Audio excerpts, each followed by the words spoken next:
मती विना नीती गेली, नीती विना वित्त गेले, वित्ता विना शूद्र घातले, एवढे अनंत एका अवधीने केले. असा संदेश देणारे थोर समाज सुधारक महात्मा ज्योतिराव फुले. मुलीच्या शिक्षणाची मुहूर्तमेढ रोवणाऱ्या शिक्षणाची खरी देवता क्रांती ज्योती सावित्रीबाई फुले. महाराष्ट्राचे आराध्य दैवत छत्रपती शिवाजी महाराज, राष्ट्रमाता राजमाता जिजाऊ, संविधानाचे शिल्पकार महामानव डॉक्टर बाबासाहेब आंबेडकर, तसेच जग बदल घालून गाव मज सांगून गेले भीमराव असे म्हणणारे साहित्य रत्न अण्णाभाऊ साठे. अशा महापुरुषांना त्रिवार वंदन करते.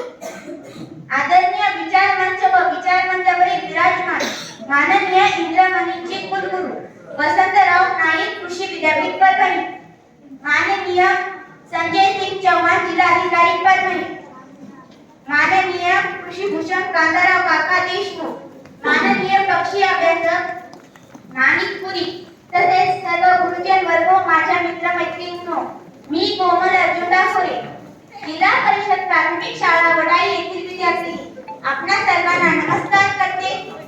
आज तिसरे अक्षरानंद साहित्य संमेलन. या संमेलनाच्या अध्यक्षपदावरून माझ्यासारखी ग्रामीण भागातील मुलगी आज तुमच्या समोर उभी आहे. ही ताकद फक्त वाचनात आहे. वाचनामुळेच मी आज तुमच्या समोर उभी आहे व बोलण्याची हिंमत करत आहे.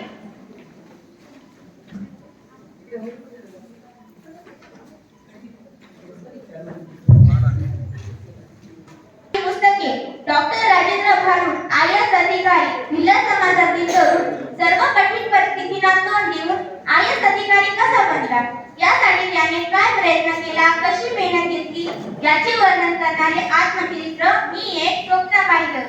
या पुस्तकामध्ये गरिबांचे दाहक चित्र, भिल्ल समाजाची परिस्थिती, ग्रामीण भागातील समर्पित शिक्षक, त्यांचे रोमांचक शालेय तसेच महाविद्यालयीन जीवन, आयएस पर्यंतचा जीवन प्रवास असा एखाद्या चित्रपटासारखा दिला.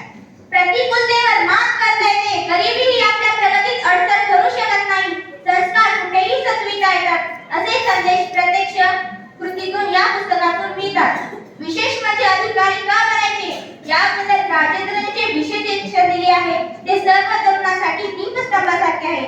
ते म्हणजे मी पद, पैसा, प्रतिष्ठा यासाठी अधिकारी बनलेलो नाही. विकासाची फळे खऱ्या अर्थाने